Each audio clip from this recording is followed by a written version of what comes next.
종교와 미학의 갈등을 해체하는 점에서는 참된 수행으로서 자기의 업을 찾아가는 걸 해보는 거예요. 우리가 아까 했던 것들도 이제 그런 자기 경향성, 보편적으로 나타나는 건데, 주역의 공부하는 사람들 속에서 나타나는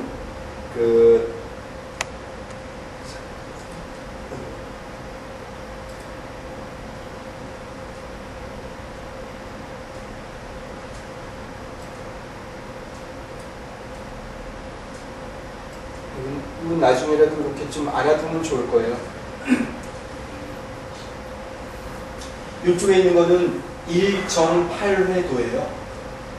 우리 전에 한번 제가 수비학 얘기하다가 신묘년 얘기하고 사람 이름 얘기할 때 성명풀이 하는 사람들이 원형 이정으로 푼다는 얘기는 해드렸죠.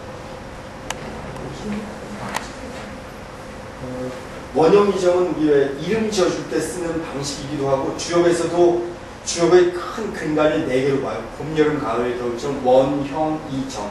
그래서 이 사람 이름에 이런 이름 이렇게 있으면 가령 뭐 이렇게 박정희 하면 성과 첫째 이름 2글자 획수, 성과 마지막, 그리고 성을 빼고 2 이름, 그리고 3개를 자칫 합친 것들을 각각 해서 초년, 중년, 말년, 장천 뭐 이런 식으로 본다는 게 있죠. 그래서 이걸 이제 원형이정이라고 그러는데, 여기에 1.8회도는 사실 여기에서 원형이정의 가장 근본이 정, 하나의 정에다가 8개의 글을 품었다는 그림이에요. 이 정은 요거 8개의 괴를 얘기해요. 8개의 괴에 다시 또 8개씩이 배속되죠. 그죠? 그래서 88, 64개를 만든 거예요. 이 64개를 다시 도피선천 64개 방언도를 만들어요. 그러니까 방과 원으로. 이것만 보더라도 우리는 불교나 인도식 만다라와 이 평야의 종교와 산악화된 종교의 토양이 서로 다르다는 게 지금 구분되죠. 그죠? 이게 모든 문명은 있는 것들 그대로 받아들이는 게 아니고 이걸 쉽게 이렇게 왜곡시키거나 변형시켜요. 자기네 자주성을 찾기 위해서. 대부분의 만다라의 문제는 어땠어요? 사각형 속에 원형이 들어가서 이렇게 형상화됐죠. 가령 달마가 소림사에 가서 면벽하고 전법이 된 것처럼 쥐박구는 역할을 하는데, 여기에서는 방언도를 통해서 사각형을 안쪽에 집어넣고 원을 바깥으로 집어넣는 거예요. 다시 말해 1.8회도를 다시 한 점 변형시키면서 유교적인 만다라 도형으로 변형시켜놨어요. 이렇게 모든 문명은 자기 토양으로 끝없이 환원시키고자 하는, 이게 바로 개체의 속성이거든요. 자기 존속성, 보존성, 이것들을 유지하기 위해서 이런 식으로 계속 변형시켜 나갔다는 거죠. 언제 기회가 되면 이런 도형들 내부에 있는 것들도 한번 쭉 쪼개보는 것도 무척 재미있을 거고요. 그리고 이 도형들을 아까 왜 융 얘기를 했는데, 융이라든지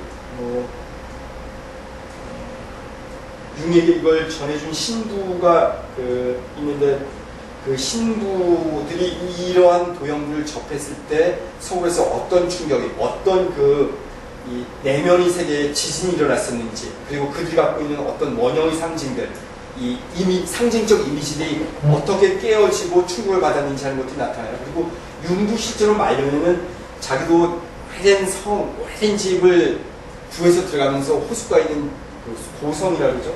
그 성에 들어가서 사실은 이런 분석심리의 제자들을 어쩌고저쩌고 만나고 그 성에 들어가서 매일 아주 우울증에 갇힌 사람처럼 이것들을 탐색했다고 해요.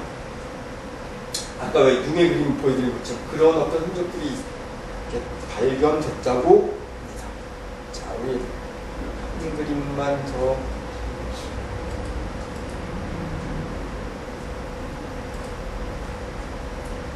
여기 있는 그림도 이제 숫자와 상징된 것들 한번 보기 재밌는 것이는데, 요거 한 번 더 참 설명을 좀 읽어보시고 하는 게 낫겠나요? 제가 한 설명에 내용이 그대로 있을 거예요.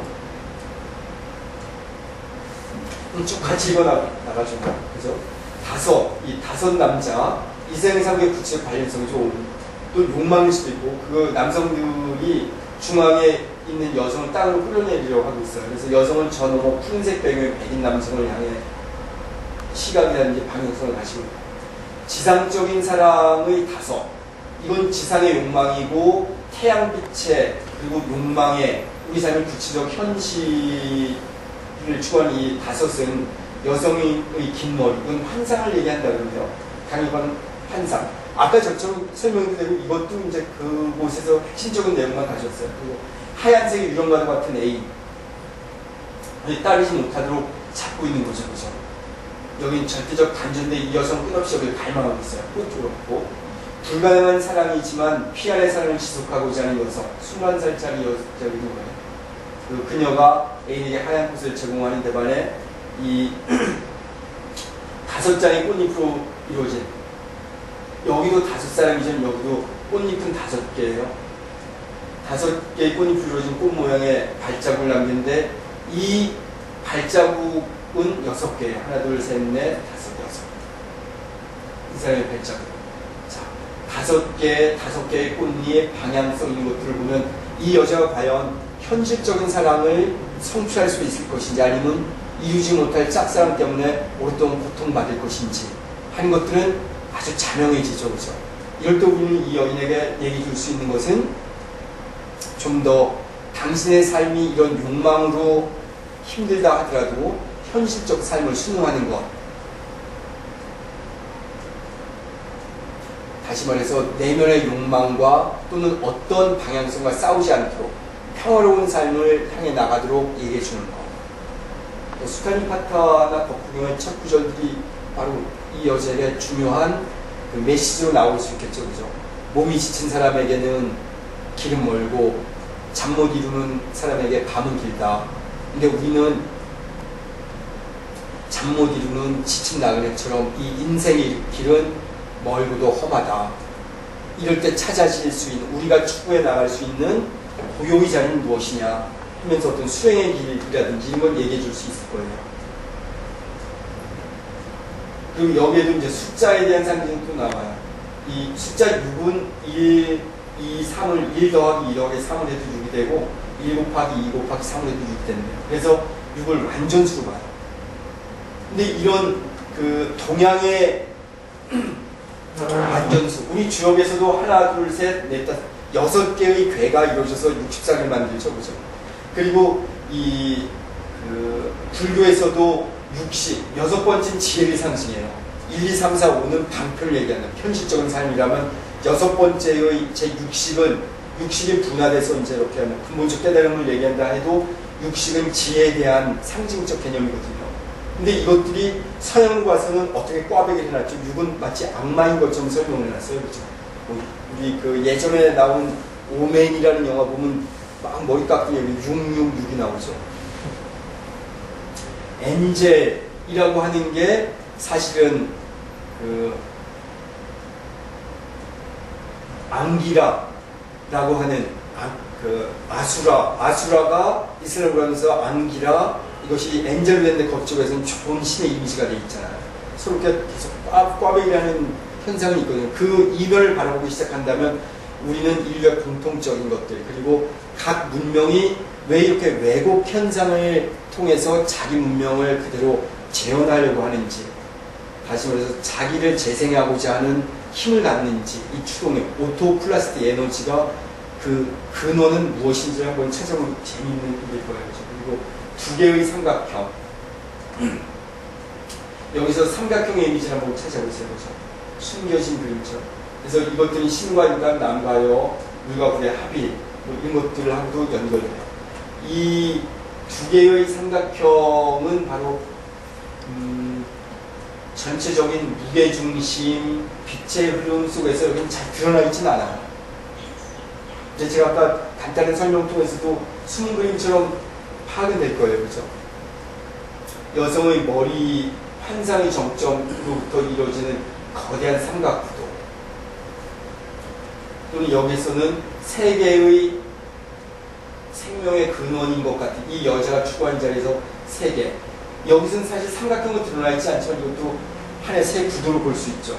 그리고 노란색 선 3개, 흰색 선 하나, 둘, 흰색 이런 식으로 찾아지는 거예요. 꼭 어떤 형상이 아니라 우리는 다양하게 변형시켜 나가야 되거든요. 한 인간의 내면을 찾아낼 때.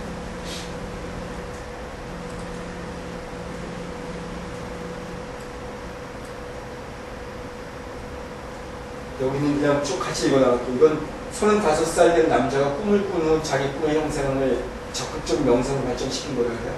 이 적극적 명상이라고 하는 건 일종의 여기서 이제 제가 액티브 이미지네이션을 그대로 그 자료를 그대로 살펴놨는데 우리 관상기도예요.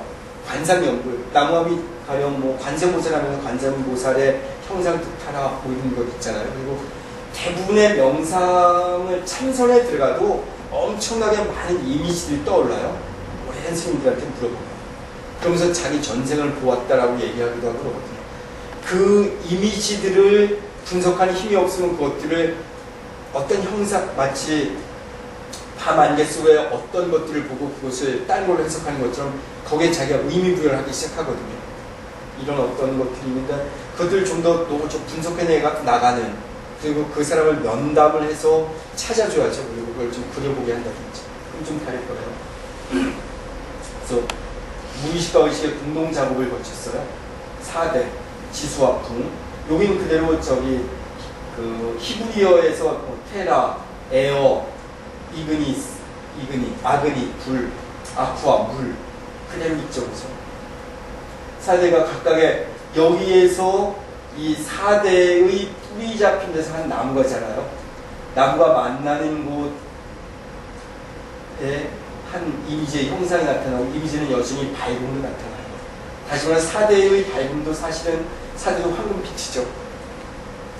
그러니까 이 지수화풍이라고 하는 4대는 우리의 삶의 근본, 이 사람은 무척 건강해지는 자리를 얘기해주죠. 무의식과 의식의 공동작업을 거쳤다는 이 말에서도 우리 불교식으로 해석하면 그럴 수 있는 거예요.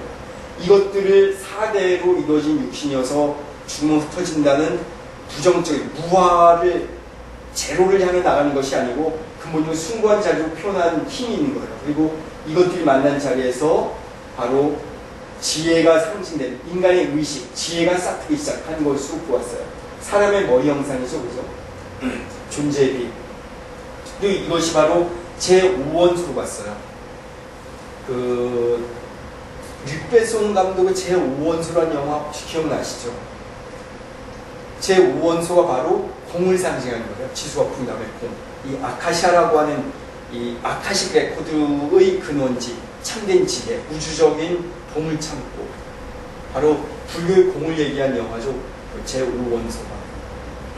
그래서 제5원소가 여기서 상징돼요. 그리고 여기는 거대한 뱀이 한 마리 여전히 둘러싸고 있죠. 그죠? 우로보로스의 뱀. 그리고 의식의 네 기능. 이거는 바로 지수화풍은 인간의 의식 기능은 감정이라든지 감각이라든지 사고라든지 직관의 네 기둥으로 이루어져 있어요. 이 그림을 이제 해석하는 방법을 이쪽 팀들이 불교와 만나면서 그런 식으로 이렇게 해석해 나가는 게 있거든요. 의식의 네 기능을 활용해서 이렇게 찾아가는 거죠. 제5원소에 대한 설명을 좀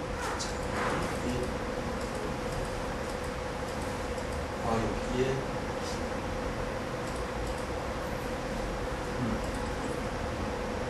여기 인간의 인식 기능. 혹시 여기 MBTI 제가 한번 말씀드렸습니다. 해보셨죠? MBTI에서 그 E와 I, 그러니까 첫 번째, 네 번째 빼면 두 가지 기능 얘기를 하죠, 그죠? thinking이냐, sense냐, feeling이냐, intuition이냐.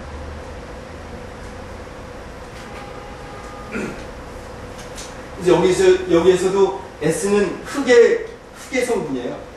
흙은 감각적으로 파악하게 돼 있다 그래요. 그리고 여기서는 공기는 인식 기능, 싱킹. 그리고 불이야말로 우리의 참된 지혜. 아까 제5원소에 도달한다고 했는데 불의 속성이야말로 밝은 빛이고 직관이에요. 직관적 지혜는 이런 밝음을 나타내는 거고, 이 필링은 물의 기능, 이 인식의 네 가지 기능을 아까 이 그 그림에서는 이걸 그대로 그 자리에 배치해 둔 거예요. 지수가 사실 4대 1로 따지만 인식의 네 가지 기능, 그래서 의식과 무의식의 공동 작업을 거쳤다고 보는 게 있어요.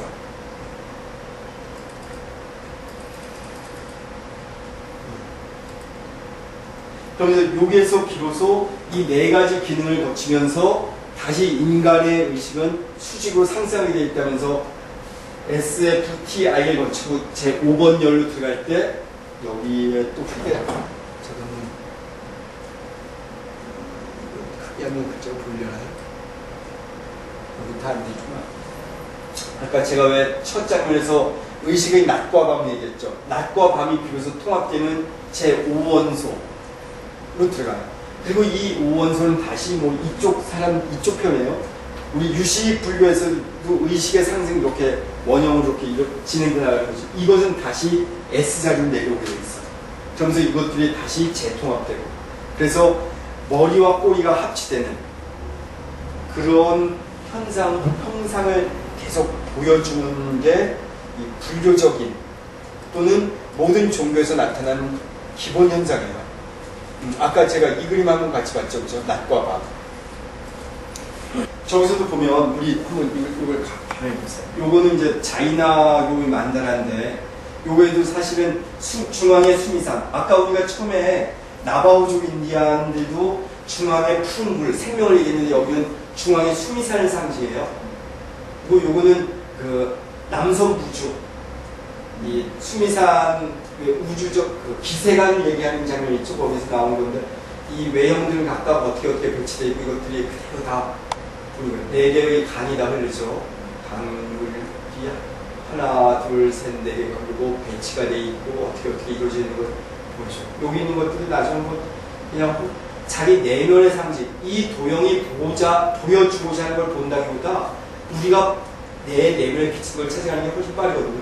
그래서 이런 것들보다 이렇게 석종으로 되어 있는 것들, 여기에서도 나선형으로 또아를 들고 있는 뱀과 여기에 있는 지혜의 여신이 나오죠. 바로 이 지혜의 여신이라고 하는 건 뱀이신이에요. 나가를 숭상하는.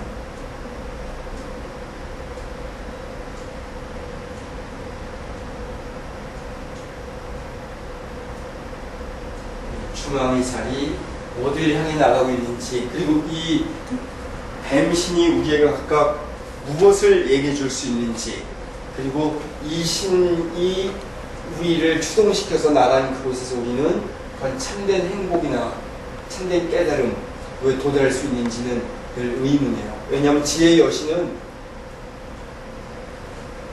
흉측한 뱀의 형상이에요. 그래서 참된 지혜자들은 우리에게 따뜻하고 이렇게 다가올 것 같죠. 근데 그렇지 않다고요. 참된 지혜가 도달했을 이 어색하고 견디기 힘든 이 축축하고 차고 섬찟하고, 이 대부분의 지혜는 이렇게 서늘하죠, 그죠? 지혜, 우리도 살다 보면 어느 일순간 내 근본적인 욕망이나 바램을 넘어서 근본적인 어떤 깨달음이 딱 올 때 보면 서늘함을 느낀다고. 이 지혜에 삼키지 않기 위해서는 이런 훈련들을 많이 해둬야 될 필요가 있을지는 모르겠어요. 전에도 저는 기호와 상징에 대한 얘기를 잠깐 했었는데, 우리 시대가 이렇게 불행해진 거는 대부분의 상징들이 기호로 전략되어 있어요.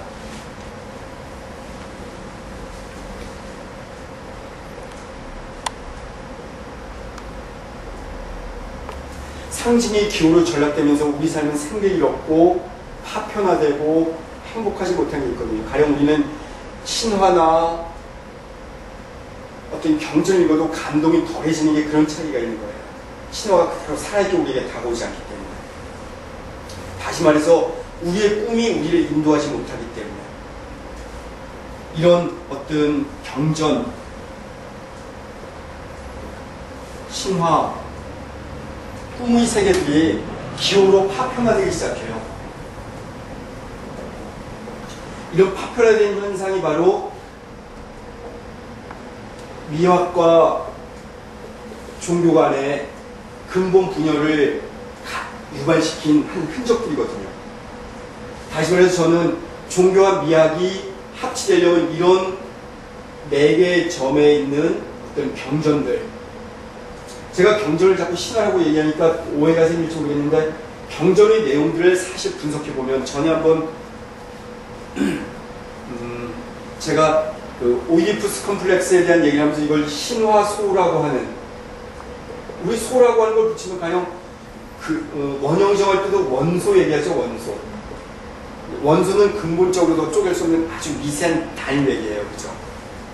그리고 그래서 신화의 핵심적인 의미 단위들을 다 쪼개서 이것들을 구조화 시켜내는 배치를 한번 쭉 해보면 어떤 도형들이 나오거든요. 마치 거대한 만다라 도형의 천체의 이미지를 투영시켜서 우리가 지상의 비교적 작은 탑이지만 이 탑을 만들었을 때 우주의 기운을 응축시키려고 했던 것처럼, 바로 거기에서 신성을 드러내려고 하는 것처럼 우리의 경전들도 대부분 이런 신화적인 요소들이 많거든요.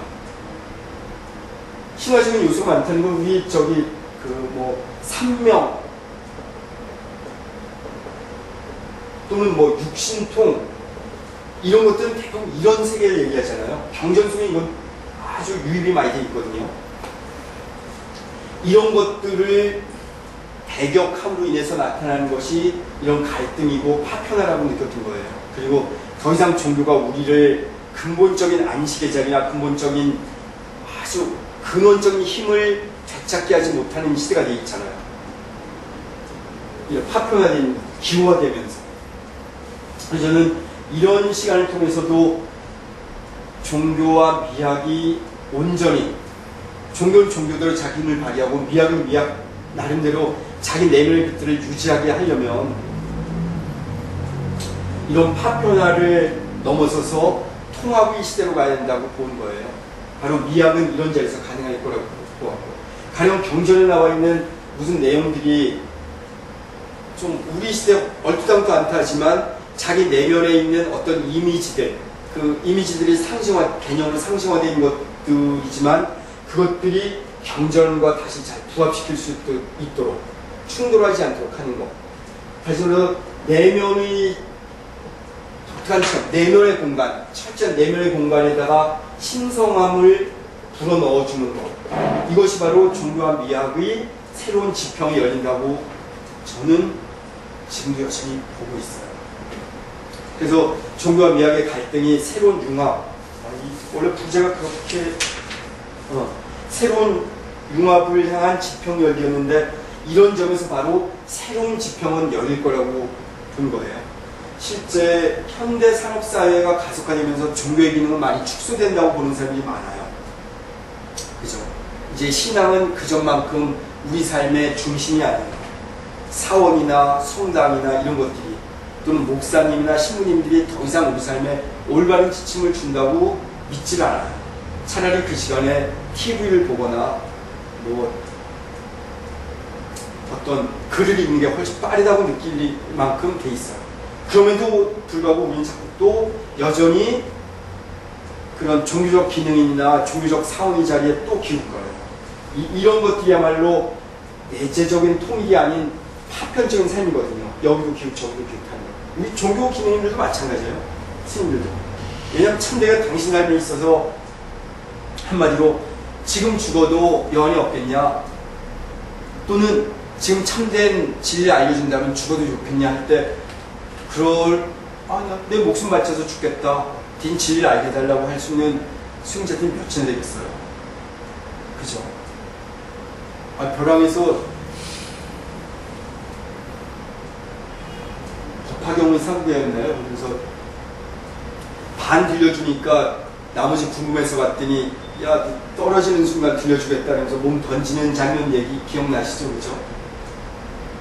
시생멸법, 생멸멸이까지만 들려줬는데 그게 궁금했던 거예요. 나머지 들려주십시오 하니까 안 된다. 이건 목숨만큼 귀한 건데 그냥 공짜로 줄 수 없다. 어떻게 하면 됩니까? 네 벼랑에 몸 던지면 떨어지는 순간 넌 얘기 들을 수 있을 거다 했더니 수행자가 떨어지잖아요. 그러면서 정멸 유락 이 개성을 들려줬다고 하는 그런 장면이 있죠, 그죠?